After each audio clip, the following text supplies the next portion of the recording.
Welcome to the Big Blue Radio Show, coming to you on Tulsa Community College's online radio station, The Grid, and on the Creativity Channel. I'm Lee Goodson, president of Tulsa Community College. And I'm Greg Stone, provost of TCC's Metro Campus in downtown Tulsa. Makerspaces, base camps, and innovation are all terms you may hear more and more as entrepreneurship continues to be a focus of our community. Today we'll visit with one of TCC's newest faculty members who's an expert on the subject and practice of entrepreneurship. Professor David LeCount is here to explore the state of creativity and innovation in Tulsa and how you could be part of it. That's next on the Big Blue Radio Show.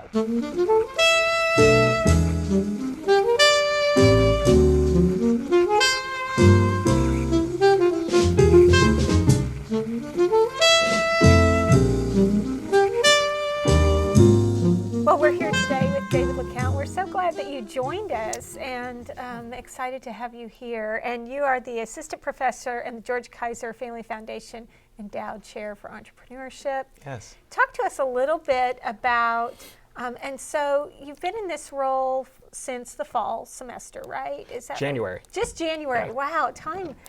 I get time mixed up a little bit, don't I? Talk to us a little bit about how you find the state of entrepreneurship at Tulsa Community College and what we've been doing in the space of entrepreneurship and what kinds of plans you have for us to get even more engaged than we already have been. Well, entrepreneurship at Tulsa Community College is better now than it's ever been. And we're building a program from ground up. And TCC received a very generous donation, actually it was an endowment from the George Kaiser Family Foundation to help fund these efforts.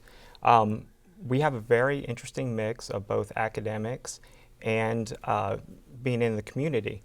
So our academic program right now, we've started having a entrepreneurship class, an intro to entrepreneurship class, and in that class we teach the fundamentals, terms, concepts and applications, and then the whole class culminates into an investor-ready business plan.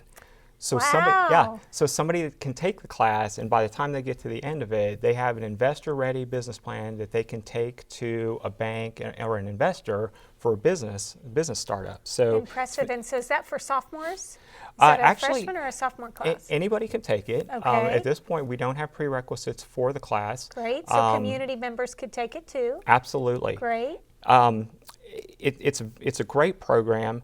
We're also looking at some other classes to add to it. We have marketing, entrepreneurial marketing that we're also looking at, and entrepreneurship for nonprofits. The courses are offered in 3 different formats. We have a ground face-to-face class, and then also an online version of it, and then what we call a blended version, which would be a mix of the two. No, please. Oh, I was going to say, so we're also looking at doing some enhanced training seminars, if you will. Something that's a little more robust than maybe just a weekend or maybe an afternoon entrepreneurship class, something in between that and maybe the 16-week academic program. But so a series of seminars or something like that. Exactly. That would be meaningful put together. Yeah. And the idea is really to get people in that want to learn something specific about entrepreneurship, and then they have a real takeaway that they can actually take something away and actually start working on whatever entrepreneurial venture that they're working on. David, before coming to Tulsa Community College, you were director of the Innovation Center at Rogers State in Claremore. It seems to me that more and more colleges and universities are emphasizing entrepreneurship as a program of study. Is there something about millennials, today's traditional college-age students that seems particularly suited? Is that part of why so many schools are getting involved in entrepreneurship? Well, entrepreneurship is everywhere now in colleges, and it really is beginning before colleges. High schools and even below are really getting into entrepreneurship at a very high level. And the reason for entrepreneurship just spreading everywhere is because it is the backbone of our economy. And here's the proof, and I want to read this, but this is from the Small Business Administration, and they say that about 60% of our private sector net jobs are from existing establishments, but 40% come from new business startups minus closures. So 40% of the new jobs in the United States are coming from business startups or entrepreneurial ventures. And entrepreneurship, it just improves the quality of our life through innovative products, innovative services. It just improves the quality of our life. And to answer your question about the students that are coming through, the students that are coming through today are particularly well versed for this type of entrepreneur or this type of venture. If you look at the U.S. economy and how it's evolved, we first started off as an agricultural country, Right. moved to manufacturing, then moved to service, and now the question is, are we going to be a tech economy in the U.S.? Is that the new next thing? And if you look at the students, the younger traditional students that are coming through, and when I say traditional student, I'm talking about somebody who comes out of high school and they go to college. So somebody that's in the age range of maybe 18 to 25. They've never known a time when the internet hasn't existed. Right. And we all have. The internet launched, the World Wide Web launched in 1995. So these are all very tech savvy people, and they're very inclined to be able to come up with entrepreneurial or tech type ventures for the economy. And they're interested not only in that, but also in small business as much as they're interested in large business. And there's a huge social justice component to the generation that's coming through. Yeah, you look at that and you look at how the different generations, the baby boomers, the X generation, the Y generation, and how they have kind of evolved in their work ethic and what they like to do. And students nowadays like to work in teams. Right. And that has a lot to do with being able to work in a small team, work in a small business, and what can we accomplish together and move it forward.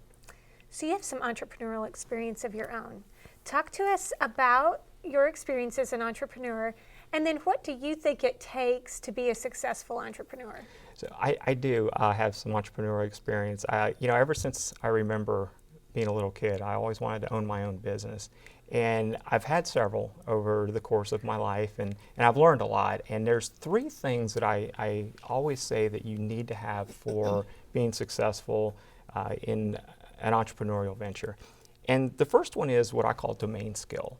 And domain skill is, do you have the ability to produce or acquire what it is you're trying to accomplish with your business? An example would be if you wanted to own a pie business. You better know how to bake a pie, or at a minimum be able to acquire the skill to be able to bake a pie. So be able to find somebody else that can bake the pies for you.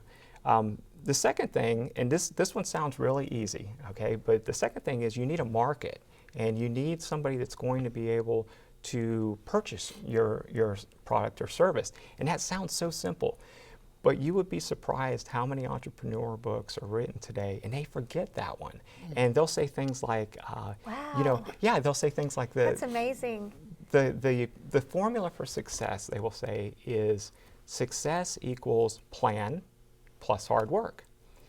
But if you ask any true entrepreneur who's done the trial and tribulations of owning their own business, they'll say that's not the formula at all. The formula for success is success equals plan plus hard work plus conditions plus luck may or may not equal success. Right. So those are the first two things, domain skill, and you got to have a market. And the last thing is you have to have a high passion for your business. And I remember one time when I owned my own business, and I went to Walmart and I was purchasing something, and the guy asked me, he said, what do you do? And I told him that I own my own business. And he said, you are so lucky. He said, you get to make your own hours. And my response to him was, you are absolutely right. I get to work any 18 hours of the day that I want. And I said 18, not 8. Yeah. So my point is that Absolutely. it's You a better lot love of it. work. A lot of work. Yeah. You better love what you're doing. You better Yeah. have high passion around Yeah. it. Good. Well, if you're just joining us on the Grid or the Creativity Channel, this is the Big Blue Radio Show. We're here with David LeCount, who's Assistant Professor of Entrepreneurship at TCC. David, how do you define for students innovation and creativity? Because obviously, and you've mentioned innovation just a minute or so ago, how do you get students to understand those concepts? Because they're very abstract kinds of things, and your job as a faculty member is to somehow quantify them in some way. How do you define those terms for students? They are. Innovation and creativity are often used interchangeably. And there is a difference, and I would look at the difference as being, for example, if you were to go through a brainstorming session and the ideas or concepts that came out of that brainstorming session would be creative in many cases. So that would be the act of coming up with something, but you don't actually have innovation until something is actually done or you've actually changed something. So, the creativity is more about the act, whereas innovation is more about implementing. Makes sense. So I had the opportunity to go to the 36 Degrees North open house, which was not that long ago. I guess it was probably a month or a month and a half ago, right after you started. Yes. Yes, I remember we met seeing down you there. down, Yes. yeah. And talk to us about this really collaborative and group that Tulsa has brought together at 36 Degree North. We're part of it. Yes. And you have some office hours down there. Talk to us about what 36 Degree North is all about and what you think it will bring to Tulsa. 36 Degrees North is amazing. It is essentially the entrepreneurial base camp, and it's right here in Tulsa. So anybody that wants to start a business can come to 36 Degrees North, and they can come and have through a membership, they can have a partnership that has desk. They have networking opportunities down there. They have a mail service, conference rooms, workshops. It's just a beautiful facility. And the people that are down there are just amazing. They're doing some great things. And just the whole layout of the facility is just gorgeous. You were there and you've seen it. And this concept of 36 Degrees North it's actually setting the benchmark for the United States for entrepreneurial space. And we are so lucky to have it here in Tulsa. And I know many entrepreneurs are going to be able to come there, acquire knowledge, and build their business and move it forward. Great. Well, in terms of 36 Degrees North, David, just one final question before we get to the big question. Yep. Obviously, the George Kaiser Family Foundation, the Taylor Lobeck Foundation, Tulsa Tech, OU, OSU, many other institutions are partnering together to provide support for 36 Degrees North.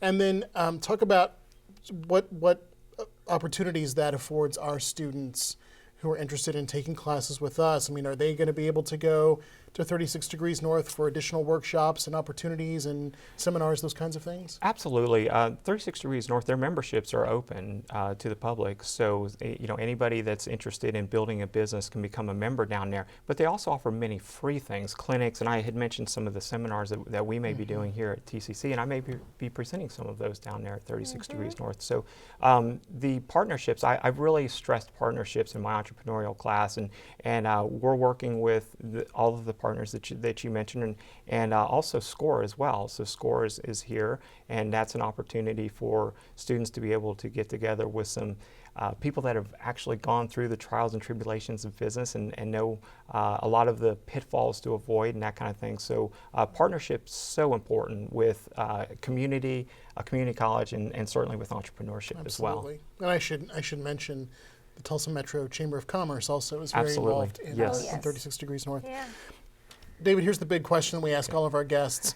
If you could go back in time and give some advice to your 18-year-old self before you started college, what would that advice be?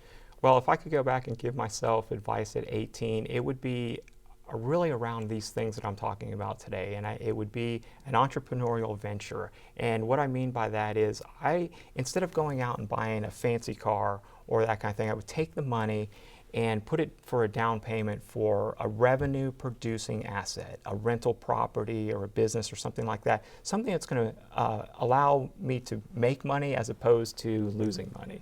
So I love that concept. Good advice. Yeah. Probably a lot of people who are well beyond starting college who could benefit from that advice as well. Yeah. And it's never too late, right?